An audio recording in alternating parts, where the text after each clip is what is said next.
यहाँहरू सबैलाई आजको यस भर्चुअल कक्षामा हार्दिक स्वागत छ। आज हामी कक्षा 6 का विद्यार्थी भाइ बहिनीहरूका लागि सामाजिक अध्ययन विषय अन्तर्गत एकाइ 3 सामाजिक समस्या र समाधान भन्ने एकाइ शीर्षक अन्तर्गत पाठ 6 मा रहेको शान्ति स्थापना भन्ने पाठको सन्दर्भमा छलफल गर्न गइरहेका छौं। विद्यार्थी भाइ बहिनीहरू, तपाईहरू पनि आफ्नो किताब, कापी, कलम लिएर मसँगै पूरा समय बस्नुस् है त। सबैभन्दा पहिले हामीले शान्ति स्थापना बुझ्नको लागि शान्ति भनेको के हो त? सम्झिनुस् त। हो, लडाई, झगडा, द्वन्द केही पनि नभएको अवस्थालाई शान्ति भनिन्छ। त्यसैले शान्ति बुझ्नको लागि हामीले सबैभन्दा पहिला द्वन्द के हो त त्यो बुझ्नुपर्ने हुन्छ। ल भाइ बहिनीहरू हेर्नुस् है त, म तपाईहरुलाई केही चित्रहरू देखाउँछु। भाइ बहिनीहरूले त्यो चित्रहरू के को चित्र हो चिन्नु पर्ने छ। ल हेर्नुस् त। हो, दुई जना साथीहरू बीचमा कुस्ती गरिरहेका छन्। त्यस्तै गरी हेर्नुस् त, यस चित्रमा के देख्नुभयो? हो, दुई जना साथीहरू भनाभन गरेर झगडा गरिरहेका छन्। त्यस्तै गरी यसमा हेर्नुस् त, एकजना महिला र एकजना पुरुष, दुई जनाको विचार नमिलेको कारणले ढाड फर्काएर बसेको देखिन्छ। ल अनुमान लगाउनुस् भाइ बहिनीहरू, यी सबै चित्रहरू केसँग सम्बन्धित छन्? स्याबास, पक्कै अनुमान लगाउनु भयो। यी सबै चित्रहरू केसँग सम्बन्धित छन् त? द्वन्द। यी सबै के हुन् त? द्वन्दका विभिन्न रूपहरू हुन्। त्यस्तै अब म फेरि अरू चित्रहरू पनि तपाईहरुलाई देखाउँछु है त। ल हेर्नुस् त भाइ बहिनीहरू, यो चित्रमा के देख्नुहुन्छ? हो, देखिहाल्नु भएको छ। यहाँ दुईवटा समूह एक आपसमा लडाई झगडा गर्न लागिरहेको देखिन्छ। त्यस्तै म फेरि अर्को चित्र देखाउँछु है त। ल हेर्नुस् त, यहाँ तपाईहरु जस्तै दुई विद्यार्थीहरू एक आपसमा झगडा गरेर आफूसँग भएको किताब कापी समेत भुइँभरि फाल्नु भएको छ। म फेरि अर्को चित्र देखाउँछु है त। ल हेर्नुस् त भाइ बहिनीहरू, यहाँ ल हेर्नुस्, परिवारको बीचमा भएको लडाई झगडा जस्तो देखिन्छ। यहाँ श्रीमान श्रीमती झगडा गरेर श्रीमानले बच्चा लिएर हिँडेको देखिन्छ। यसमा श्रीमतीले बच्चा लिएर हिँडेको देखिन्छ। त्यस्तै यहाँ मुखले भनाभन गरेर झगडा गरेका छन्, कतै पिटापिट गरेको देखिन्छ। ल अनुमान लगाउनुस् त भाइ बहिनीहरू, यी सबै चित्रहरू केसँग सम्बन्धित छन्? स्याबास, पक्कै अनुमान लगाउनु भयो। यी सबै चित्रहरू के त अघि भनेको जस्तै द्वन्द्वसँग सम्बन्धित छन्। ल हेर्नुस्, द्वन्द्वका यति धेरै रूप रहेछन्। व्यक्तिको बीचमा पनि द्वन्द्व हुने रहेछ, समूहको बीचमा पनि द्वन्द्व हुने रहेछ। त्यस्तै गरी परिवारमा पनि द्वन्द्व हुने रहेछ। अब हामीले धेरै चित्रहरू हेर्यौं। अब एकछिन द्वन्द्व केसँग सम्बन्धित छ त्यो हेरौँ है त। ल हेर्नुस् त, म भाइ बहिनीहरूलाई के देखाउँछु। ल हेर्नुस्, सामान्य बोलीचालीको भाषामा द्वन्द्व भन्नाले निम्नलिखित कुराहरू बुझिन्छ। ल हेर्नुस् है के रहेछ? झगडा। ल हेर्नुस्, झगडा पनि द्वन्द्वसँग नै सम्बन्धित शब्द हो। त्यस्तै गरी लडाई भनेको पनि द्वन्द्वकै एउटा रूप हो। त्यस्तै गरी मनमुटाव, मन नमिल्ने त्यो पनि द्वन्द्वकै एउटा रूप हो। मुद्दा मामिला, यो पनि दुई पक्ष बीचमा द्वन्द्व भएको बेलामा अन्याय परेको व्यक्तिले मुद्दा मामिला हाल्छ, यो पनि एक किसिमको द्वन्द्वकै रूप हो। त्यस्तै गरी यहाँ हेर्नुस् त, रिसिभी, एक अर्कामा रिसिभी हुनु पनि द्वन्द्व हो। हत्या, हिंसा द्वन्द्वपछि हुने गर्दछ। त्यस्तै गरी वैरभाव, अरूलाई शत्रुको जस्तो व्यवहार गर्नु अथवा शत्रु जस्तो देख्नु अनि एक आपसमा युद्ध गर्नु, यो पनि द्वन्द्व हो। त्यस्तै गरी हेर्नुस् त, दुश्मनी, एक अर्काको बीचमा दुश्मनी कायम गर्नु, सहमति नजनाउनु। त्यस्तै गरी मत भिन्नता, विचारको भिन्नता हुनु अनि काटमार हुनु। त्यस्तै गरी विद्रोह, विरोध गर्नु अनि आक्रोश भनेको रिस पोख्नु, यी सबै द्वन्द्वसँग नै सम्बन्धित छन् भाइ बहिनीहरू। भन्दा हामीले एउटा द्वन्द्व भन्ने शब्द भने तापनि यति धेरै शब्दहरू सबै द्वन्द्वसँग नै सम्बन्धित छन्। ल अब अघि हामीले हेरेका चित्रहरू र अहिले हेरेका शब्दहरूको आधारमा द्वन्द्वलाई परिभाषित गरौँ है त। ल द्वन्द्व भनेको के हो त? ल यहाँ हेर्नुहोस् त, दुई पक्ष, समूह वा व्यक्ति बीचमा एक आपसमा हुने असमझदारी वा मतभेद वा मनमुटावको अवस्था नै द्वन्द्व हो। यो भाइ बहिनीहरूले अघि हेरेको चित्रबाट पनि बुझिसक्नु भएको छ। दुई पक्ष अथवा दुई व्यक्तिको बीचमा पनि हुन सक्छ अथवा दुई समूहको बीचमा पनि हुन सक्छ। एक आपसमा चाहिँ असमझदारी हुने र मतभेद हुने अवस्था भनेको द्वन्द्व हो। त्यस्तै अर्को हेर्नुहोस् त, व्यक्ति वा समूहले आफ्नो स्वार्थ र उद्देश्य पूरा गर्ने क्रममा अर्कालाई अस्जिलो पार्ने के काम गर्न एकदम अप्ठ्यारो बनाइदिने अवस्था अनि समझदारी नगर्ने असमझदारीको अवस्था सृजना हुनु पनि द्वन्द्व हो भाइ बहिनीहरू। त्यस्तै हेर्नुहोस् त, दुई वा दुईभन्दा बढी पक्षहरूको बीचमा विचार नमिलेपछि उत्पन्न हुने झगडाको अवस्था पनि द्वन्द्व हो भाइ बहिनीहरू। ल हेर्नुहोस् त, यो चित्रमा यहाँ दुई पक्ष अथवा दुई समूह देखिन्छन्। एक थरीले यस यस भन्दैछन्, एक थरीले नो भन्दैछन्। यसको मतलब पनि दुई पक्षको बीचमा विचार मिलेको छैन, त्यसैले यो पनि द्वन्द्व हो भाइ बहिनीहरू। ल हेर्नुहोस्, अब द्वन्द्व नकारात्मक कुरा रहेछ जसले लडाईँ झगडा काटमार हत्या हिंसा निम्त्याउँदो रहेछ। यति थाहा हुँदाहुँदै पनि द्वन्द्व गर्न हुन्न भन्ने थाहा हुँदाहुँदै पनि मानिसहरूले कसरी द्वन्द्व भोग्नुपर्ने हुन्छ अथवा द्वन्द्वको अवस्था सृजना भइरहेका हुन्छन्। ल अब एकछिन हेरौँ है त, द्वन्द्वको अवस्था कसरी सृजना हुने रहेछन्। ल हेर्नुहोस्, द्वन्द्वको अवस्था सृजना हुनका कारणहरू: एकले अर्काको विचार वा भावनाको कदर नगरेर। ल हेर्नुहोस्, मेरो कुरा ठिक भन्ने, अर्काको कुरै नसुन्ने, अर्कालाई वास्तै नगर्ने गर्यो भने त्यसले पनि द्वन्द्व निम्त्याउँछ भाइ बहिनीहरू। अर्को हेर्नुहोस् त, शिक्षा र चेतनाको कमीले समझदारी कायम हुन नसकेर। अब समझदारी कायम गर्यो भने त द्वन्द्व हुँदैन नि, त्यो थाहा छ, तर उनीहरूमा शिक्षा र चेतनाको कमीले समझदारी कायम गर्न चाहँदैनन्, जसले गर्दा पनि द्वन्द्व हुन्छ भाइ बहिनीहरू। अर्को हेर्नुहोस् त, अन्याय तथा विभेदका कारणले। कुनै एउटा पक्षलाई अन्याय गर्यो अथवा विभेद गर्यो भने उसले सधैँ बदलाको भावना राखिराखेको हुन्छ, जसको कारणले द्वन्द्व हुन सक्छ भाइ बहिनीहरू। अर्को हेर्नुहोस् त, राजनैतिक विचार नमिलेर। राजनीतिक विचार नमिलेको कारणले द्वन्द्व भएका घटनाहरू पनि हामीले सुनेका छौँ। ल हेर्नुहोस्, अर्को कसैले गलत समाचार फैलाएको कारणले पनि द्वन्द्व हुन सक्छ, जस्तो नभएको कुरा हो भनेर फैलाउने अथवा एउटा साथीको नभएको कुरा अर्को साथीलाई गरेर लगाइदिने, जसले गर्दा पनि द्वन्द्व हुन्छ भाइ बहिनीहरू। अर्को हेर्नुहोस् त, गरिबी र बेरोजगारीको कारणले। अघि हामीले अगाडि हेरेका थियौँ नि, परिवारको बीचमा एउटा द्वन्द्व थियो है। त्यो पारिवारिक द्वन्द्व प्राय जसो गरिबी र बेरोजगारीको कारणले भएका घटना हामीले हाम्रो समाजमा देखेका छौँ भाइ बहिनीहरू। अर्को हेर्नुहोस् त, घमण्ड, लोभ, ईर्ष्या जस्ता कुराहरू नियन्त्रण गर्न नसकेर पनि द्वन्द्व उत्पन्न हुन्छ। द्वन्द्वको यो त मुख्य कारण नै हो। मान्छेमा यदि घमण्ड, लोभ, ईर्ष्या नहुने हो भने द्वन्द्व कहिल्यै पनि हुने थिएन। ल हेर्नुहोस्, द्वन्द्वका अवस्था सृजना हुनका योभन्दा अरू धेरै कारणहरू पनि हुन सक्छन् भाइ बहिनीहरू। तपाईँहरूले अरू कारणहरूलाई पनि सम्झिने कोसिस गर्नुहोस् है त। अब म एकछिन द्वन्द्वको सकारात्मक र नकारात्मक पक्षको बारेमा छलफल गराउँछु।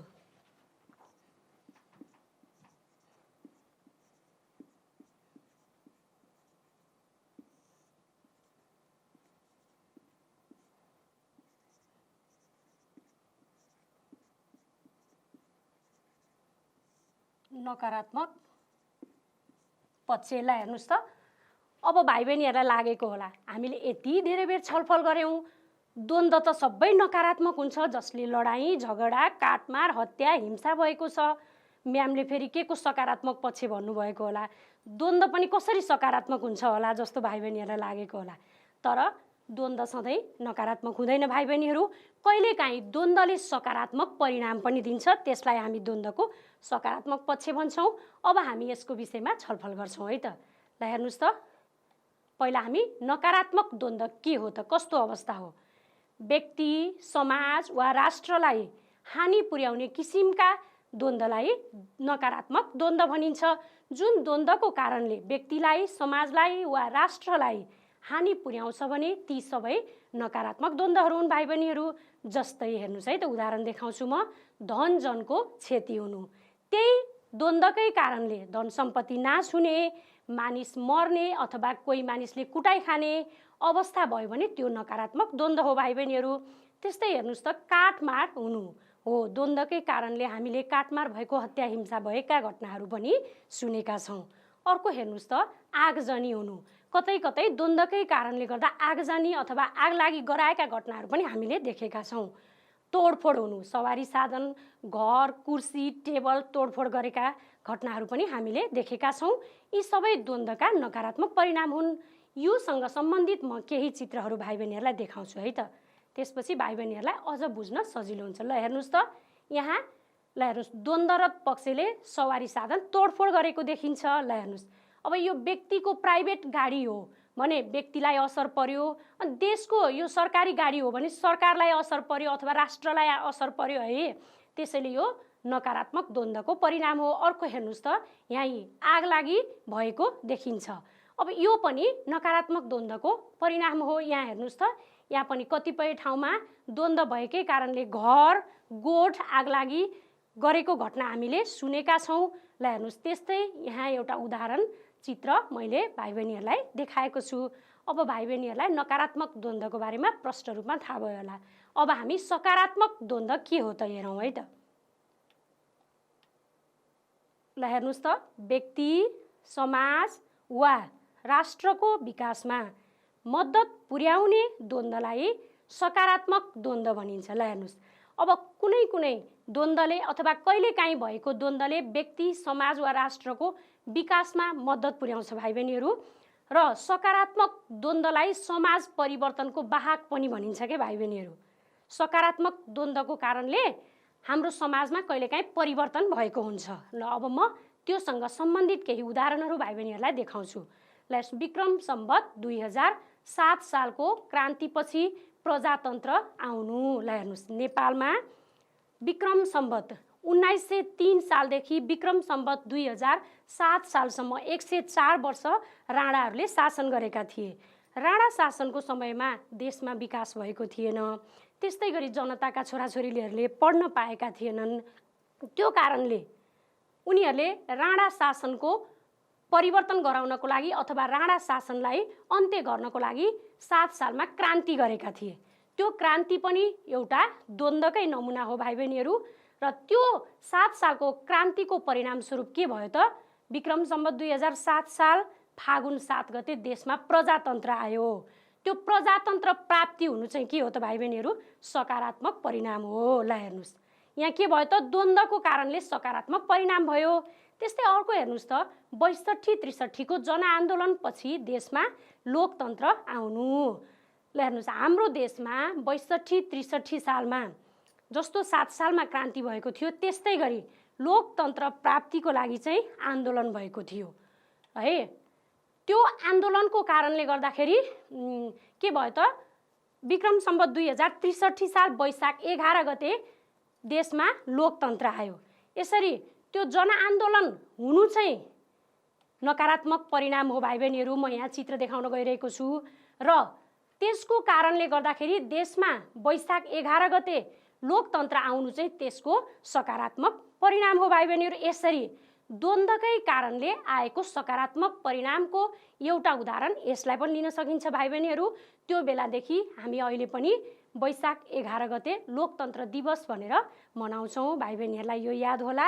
अर्का धेरै उदाहरणहरू हुन्छन् भाइ बहिनीहरू। अर्को एउटा विद्यालयको विद्यार्थीहरूसँगको सम्बन्धित उदाहरण पनि मैले यहाँ देखाउन गइरहेको छु।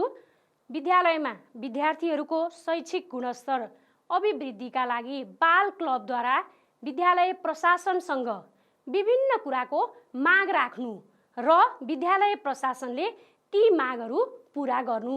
यसलाई पनि एउटा उदाहरणको रूपमा लिन सकिन्छ। हुन त विद्यार्थीहरूले आन्दोलन गर्ने भनेर बेसरी डडाङ डुडुङ गर्ने, डेस्क बेन्च तोडफोड गर्ने होइन, तर शान्तिपूर्ण तरिकाले माग राखेर ल हामीलाई यो चाहियो, यो नभए हामी एउटा दुईटा यो क्लास लिँदैनौँ, यस्ता किसिमका हुन्छन् के भाइ बहिनीहरू। हो, त्यो कारणले विद्यालय प्रशासनले चाहिँ बाध्य भएर के गर्छ त, विद्यार्थी भाइ बहिनीहरूको माग पुरा गर्छ भने त्यो पनि एउटा सकारात्मक द्वन्द्वको परिणाम हो। भाइ बहिनीहरूलाई मैले यो उदाहरण मात्रै दिएको हो, यस्तो गर्नुपर्छ भनेर सन्देश दिन खोजेको होइन है भाइ बहिनीहरू। यस्ता किसिमका भनौँ न सकारात्मक द्वन्द्वले सकारात्मक परिणाम पनि आउँछ भनेर एउटा उदाहरण मात्रै दिन खोजेको भाइ बहिनीहरू। अब हामी द्वन्द्वको बारेमा विस्तृत रूपमा छलफल गऱ्यौँ। द्वन्द्व के हो प्रष्ट रूपमा बुझ्यौँ। अब द्वन्द्व व्यवस्थापनको बारेमा छलफल गरौँ है त। द्वन्द्व व्यवस्थापन भनेको के हो? द्वन्द्वको अवस्थालाई साम्य पारेर सहमति कायम गरी झगडा नगर्ने वातावरण तयार गर्नुलाई द्वन्द्व व्यवस्थापन भनिन्छ। ल हेर्नुहोस् त, द्वन्द्वको अवस्था थियो नि, हो त्यसलाई साम्य पारेर अनि द्वन्द्वरत दुई पक्ष बिचमा सहमति कायम गरेर अब आइन्दा झगडा नगर्ने भनेर झगडा नगर्ने वातावरण तयार गर्नुलाई द्वन्द्व व्यवस्थापन भनिन्छ भाइ बहिनीहरू। अर्को हेर्नुहोस् त, द्वन्द्व समाधान गरी शान्तिपूर्ण वातावरण तयार गर्न प्रयोग गर्ने तरिका नै द्वन्द्व व्यवस्थापन हो। अहिले पछि हामी यो शान्तिपूर्ण वातावरण तयार गर्ने तरिकाहरूको बारेमा पनि विस्तृत रूपमा छलफल गर्नेछौँ। द्वन्द्वलाई समाधान गरेर कसरी शान्तिपूर्ण वातावरण तयार गर्न सकिन्छ भनेर जुन जुन तरिका अपनाइन्छ त्यो पनि एउटा द्वन्द्व व्यवस्थापनको तरिका हो भाइ बहिनीहरू। अब भाइ बहिनीहरूलाई द्वन्द्व व्यवस्थापन के हो भन्ने पनि प्रष्ट भयो होला भन्ने आशा राखेको छु। अब हामी शान्ति के हो त? ल, हाम्रो मुख्य पाठ त शान्ति स्थापना नै छ है। शान्ति भनेको के हो त? लडाईँ झगडा र तनावको वातावरण नभइकन हरेक काम सजिलैसँग गर्न सक्ने अवस्थाको सृजना हुनु नै शान्ति हो भाइ बहिनीहरू। कुनै पनि काम चाहिँ बिना अवरोध कसैले रोकछेक नगरिकन आनन्दसँग गर्ने वातावरण हुनु चाहिँ के हो त? शान्ति हो भाइ बहिनीहरू। अर्को हेर्नुहोस् त, द्वन्द्वको अन्त्य भए द्वन्द्वरत दुई पक्षबीच सहमति भएको अवस्था नै शान्ति हो भाइ बहिनीहरू। द्वन्द्वरत दुई पक्ष भन्नाले दुई व्यक्ति पनि हुनसक्छ, दुई समूह पनि हुनसक्छ, हो उनीहरूको बिचमा चाहिँ सहमति कायम भएको अवस्था पनि के हो त भाइ बहिनीहरू? शान्ति हो। म योसँग सम्बन्धित एउटा चित्र देखाउँछु है भाइ बहिनीहरूलाई। ल हेर्नुहोस् त भाइ बहिनीहरू, यहाँ गिरिजा प्रसाद कोइराला हुनुहुन्छ, उहाँ प्रचण्ड है, दुईजनाले हात मिलाएको तस्बिर हामीले देखेका छौँ। हाम्रो देशमा भाइ बहिनीहरू अलि सानो हुनुहुन्छ, भाइ बहिनीहरूलाई यसको बारेमा राम्रोसँग थाहा छैन, तर घरमा आमालाई बुवालाई सोध्न सक्नुहुन्छ। हाम्रो देशमा 52 सालदेखि 10 वर्षसम्म गृहयुद्ध भएको थियो र त्यो अघि मैले भने नि लोकतन्त्र आयो 63 साल वैशाख 11 गते भनेर, हो त्यसपछि अब आइन्दा गृहयुद्ध नगर्ने भनेर देशमा शान्ति सम्झौता भएको थियो भाइ बहिनीहरू। हो त्यो शान्ति सम्झौता हुँदाको यो तस्बिर हो। यसबाट पनि मैले के बुझाउन खोजेको भने भाइ बहिनीहरूलाई शान्ति के हो भन्ने कुरा प्रष्ट हुन्छ कि भनेर यो चित्र देखाएको भाइ बहिनीहरू। ल अब हामी शान्ति भनेको के हो त बुझ्यौँ। शान्ति स्थापना गर्न के गर्न सकिन्छ त त्यसको बारेमा छलफल गरौँ है त। ल हेर्नुहोस्, पहिला दिगो शान्ति हेरौँ है भाइ बहिनीहरू। द्वन्द्वको तपाईहरुको पाठ्यपुस्तकमा शान्ति मात्रै होइन दिगो शान्तिको बारेमा पनि लेखिएको छ नि है भाइ बहिनीहरूले, त्यो पाठ्यपुस्तकमा देखिसक्नु भएको छ। ल हेर्नुहोस्, दिगो शान्ति भनेको चाहिँ फेरि कस्तो अवस्था हो त? अब द्वन्द्वको अवस्थालाई साम्य पारेर सहमति कायम गरी झगडा नगर्ने वातावरण तयार गर्नुलाई शान्ति भनिन्छ भनेर हामीले अघि छलफल गरिसकेका छौँ। अनि शान्त अवस्थामा पनि दुवै पक्षबीच मनमुटाव रहन सक्छ। ल हेर्नुहोस्, कहिलेकाहीँ जबरजस्ती अर्काको कर कापमा परेर अनि दुईजना मिले जस्तो गरेको पनि हुनसक्छ के भाइ बहिनीहरू। त्यस्तो अवस्थामा दुई पक्षबीचमा मनमुटाव रहिरहन सक्छ र भविष्यमा कुनै पनि बेला फेरि द्वन्द्व हुन सक्छ। यस्तो भयो भने कुनै न कुनै समयमा तिनीहरू बीच झगडा हुने सम्भावना बाँकी नै रहिरहन्छ भाइ बहिनीहरू। यसरी भविष्यमा समेत झगडा हुन सक्ने कारणहरूलाई समयमा नै अन्त्य गरी शान्तिपूर्ण वातावरण तयार गर्नुलाई नै के भनिन्छ त भाइ बहिनीहरू? दिगो शान्ति भनिन्छ। ल हेर्नुहोस्, भविष्यमा समेत कहिल्यै पनि झगडा नहुने गरी सधैँको लागि मिलेको अवस्था चाहिँ के रहेछ त भाइ बहिनीहरू? दिगो शान्ति। म योसँग सम्बन्धित पनि एउटा तस्बिर देखाउँछु है त। ल हेर्नुहोस् त भाइ बहिनीहरू, यहाँ इन्टरनेसनल पिस डे भनेर एउटा लोगो देखाइएको छ। आखिर शान्ति त विश्वभरि नै चाहिने रहेछ नि। ल हेर्नुहोस्, अन्तर्राष्ट्रिय शान्ति दिवस भनेर हरेक वर्ष सेप्टेम्बर 21 को दिनमा विश्वभरि नै मनाउने गरिन्छ। यो पनि विश्वभरि दिगो शान्ति कायम गर्नकै लागि मनाउने गरिएको हो भाइ बहिनीहरू। ल अब हामी शान्ति स्थापना गर्न के गर्न सकिन्छ त त्यसको बारेमा छलफल गरौँ है त। ल हेर्नुहोस् त, शान्ति स्थापना गर्न के गर्नु पर्दछ? पहिलो कुरा, अरूको विचारको सम्मान गर्ने। हामीले अघि नै हेरेका थियौँ द्वन्द्व कसरी आउँछ अथवा द्वन्द्व कसरी सृजना हुन्छ भनेर।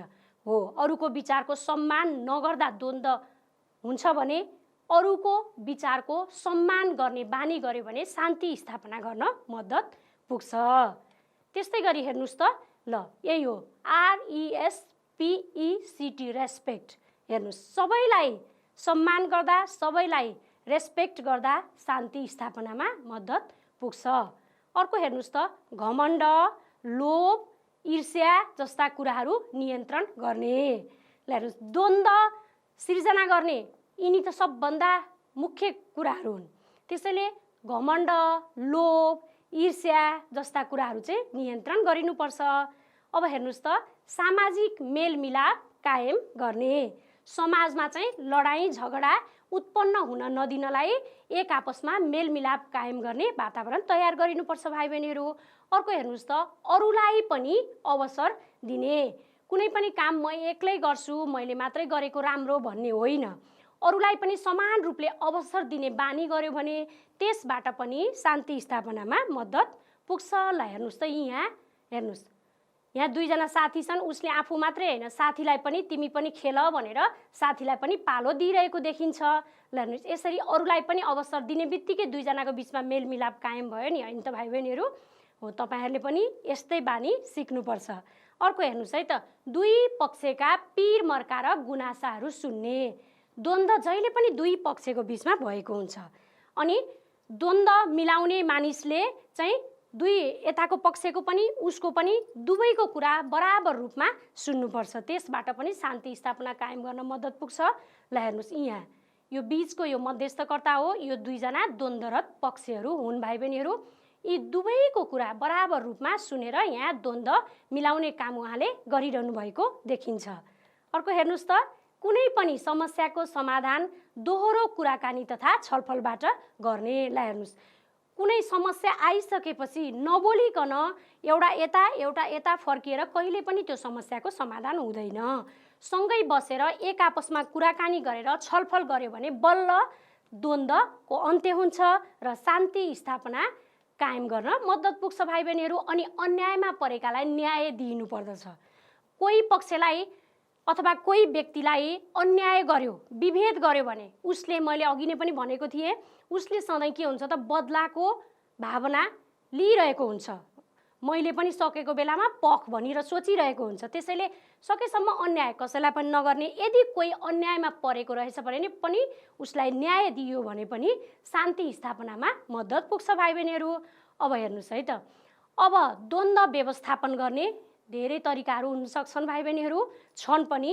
हामी कक्षा 6 का विद्यार्थी भाइ बहिनीहरूको लागि हुने द्वन्द्व व्यवस्थापनका 3वटा तरिकाहरूको बारेमा छलफल गर्छौँ है त। एउटा के त, द्वन्द्वमा संलग्न पक्षबाट नै समस्याको समाधान गर्ने। 2मा तेस्रो पक्ष अर्थात् मध्यस्थकर्ताको सहयोगमा समाधान गर्ने। 3 नम्बरमा बाह्य शक्तिको प्रयोग गर्ने।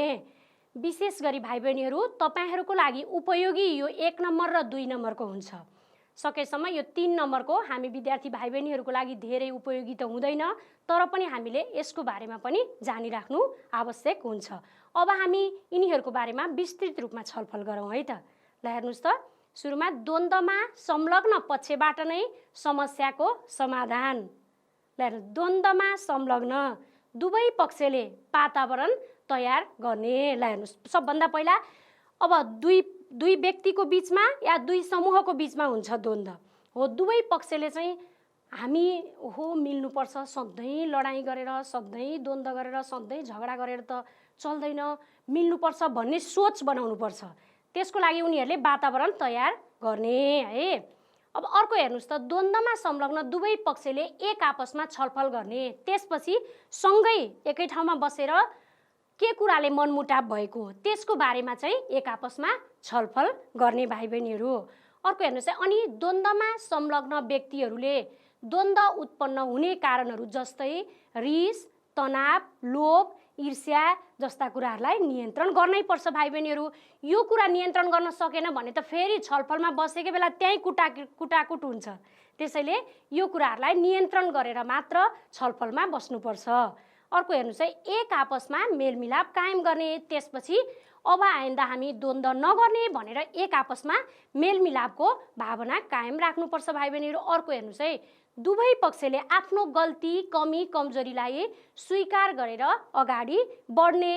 ल हेर्नुहोस्, दुई पक्ष या दुई व्यक्ति वा दुई समूहको बिचमा द्वन्द्व हुँदाखेरि एउटाको मात्रै गल्ती त भएको हुँदैन होला, एउटा पक्षको बढी हुनसक्छ, एउटा पक्षको कम हुनसक्छ, तर दुवैले आफ्नो गल्ती, कमी, कमजोरी कहाँ नेर रहेको छ, के छ मेरो गल्ती, कमी, कमजोरी भनेर स्वीकार गर्नुपर्छ। अब आइन्दा म यसो गर्दिनँ भनेर भन्नुपर्छ। अब म योसँग सम्बन्धित केही चित्रहरू देखाउँछु है। त्यसलाई हेर्नुहोस् त, यहाँ अघि हामीले भनेको जस्तै गरेर दुईवटा द्वन्द्वरत पक्ष अथवा एकजना महिला र पुरुष बसेर छलफल गरिरहनु भएको छ।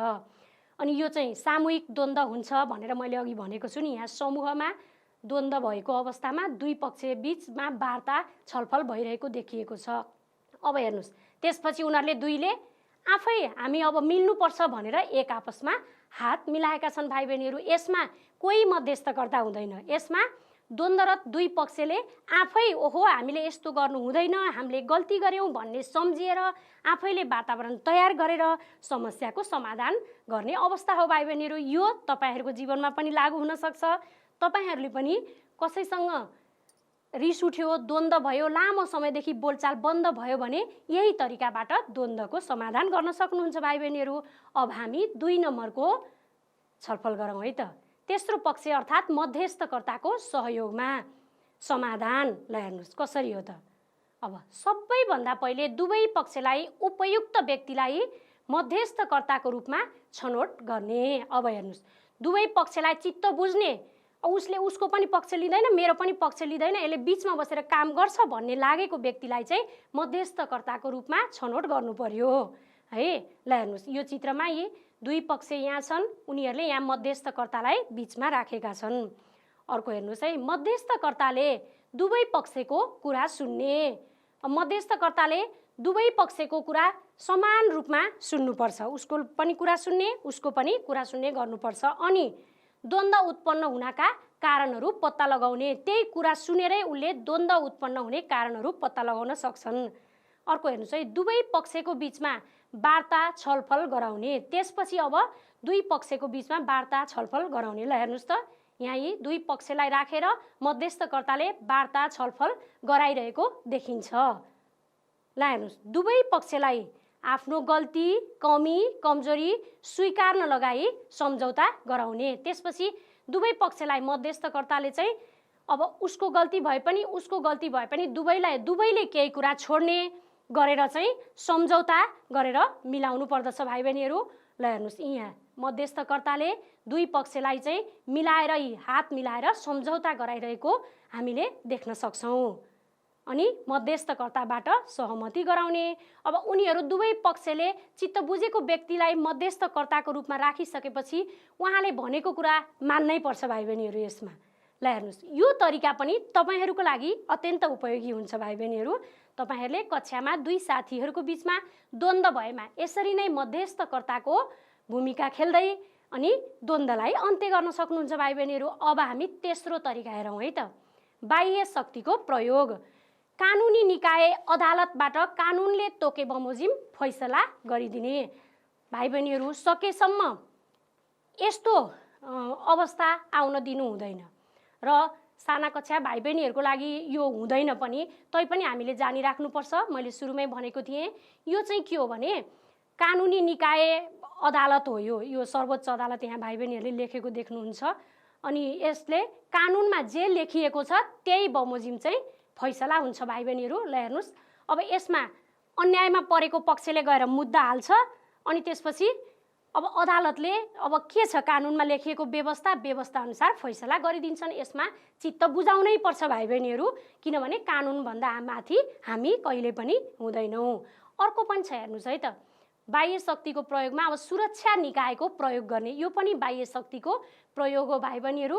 यो सकेसम्म यस्तो अवस्था पनि आउन दिनु हुँदैन, किनभने यो भयानक खतरनाक पनि हुन्छ। अब हेर्नुहोस् त, ल हेर्नुहोस् यहाँ झगडा गरिरहेका छन् मानिसहरू, त्यहाँ चाहिँ सुरक्षाकर्मीहरू गएर झगडा मिलाइरहेको हामी देख्न सक्छौँ। यो सुरक्षा निकायको प्रयोग गर्ने हुन त यो पनि द्वन्द्व व्यवस्थापनको एउटा तरिका त हो, सकेसम्म यो अवस्था आउन दिनु हुँदैन।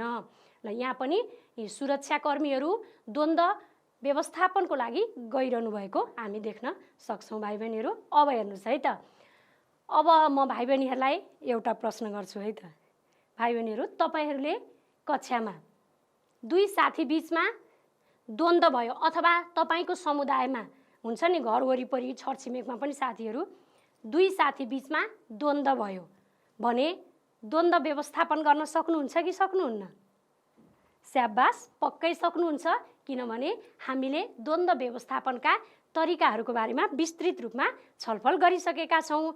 ल अब म योसँग सम्बन्धित एउटा उदाहरण भाइ बहिनीहरूलाई देखाउँछु है त। ल यो हेर्नुहोस् त, यहाँ कक्षामा म्यामले कस्तो मजाले पढाइरहनु भएको छ अनि म्यामले द्वन्द्व व्यवस्थापन भन्ने पाठ पढाइरहनु भएको छ है। त्यो पढाइरहेको बेलामा म्यामले विद्यार्थीहरूलाई प्रश्न गर्नुभयो, तपाईहरूले कक्षा कोठामा दुईजना साथीहरू झगडा गरेको देख्नुभयो भने उनीहरूलाई कसरी मिलाउनुहुन्छ? भन्नुहोस् त सीता भनेर यहाँ सबैमध्ये एकजना सीतालाई प्रश्न गर्नुभयो। अब हेर्नुहोस् है त, सीताले के भन्छन्?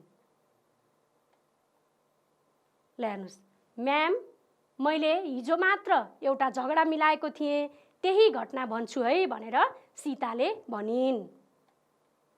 अनि म्यामले हुन्छ भन न भनेर भन्नुभयो।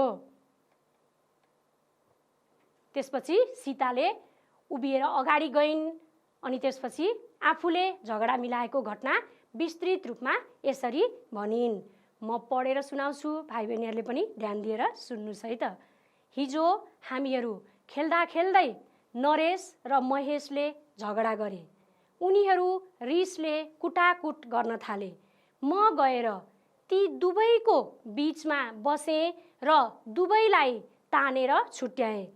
एकछिनपछि दुवैजनालाई झगडा गर्नुको कारण सोधेँ। उनीहरूलाई मनमा लागेका कुरा भन्न दिएँ। कुरो ठुलो रहेनछ। रुमाल चोर खेल खेल्दा दुवैजनाले पहिला आफूले रुमाल लिएर दौडने भनेका रहेछन्। मैले दुवैजनालाई मान्ने हुने गरी चिट्ठा थुत्न दिने निदो गरेँ। त्यसलाई दुवैले मन्जुर गरे र त्यही अनुसार खेले। अबका दिनमा सानोतिनो कुरामा कहिल्यै झगडा नगर्ने भनी दुवैले अठोट गरेर हात मिलाए। यसरी नै झगडा मिलाएर शान्ति कायम गर्ने कोसिस गरे भनेर सीताले कति राम्रोसँग आफूले द्वन्द्व व्यवस्थापन गरेको घटना टिचरलाई सुनाइन्। अब हेरौँ है त, अब टिचरले के भन्नुभयो? ल म्यामले, स्याबास सीता, तिमीले राम्रो मध्यस्थकर्ताको भूमिका खेल्यौ। अब भने तिमीहरूले साथीहरूको बीचमा झगडा भयो भने यसै गरी झगडा मिलाएर शान्ति कायम गर्नु है त भनेर म्यामले सीतालाई धन्यवाद भन्नुभयो र स्याबास भन्नुभयो। ल हेर्नुहोस्, अनि त्यसपछि सबै विद्यार्थीहरूले के भने त? हस् म्याम भनेर भने। ल हेर्नुहोस्, योबाट पनि मलाई लाग्छ भाइ बहिनीहरूले कसरी द्वन्द्व व्यवस्थापन गर्ने भन्ने बारेमा प्रष्ट रूपमा बुझ्नुभयो होला। ल हेर्नुहोस् भाइ बहिनीहरू, आज हामीले शान्ति स्थापनाको बारेमा धेरै कुरा छलफल गऱ्यौँ। शान्ति स्थापना सबैभन्दा पहिला द्वन्द्वबाट सुरु हुने रहेछ भन्ने थाहा भयो। द्वन्द्व भनेको के हो? द्वन्द्व उत्पन्न हुनका कारणहरू के हुन्? द्वन्द्व व्यवस्थापन भनेको के हो?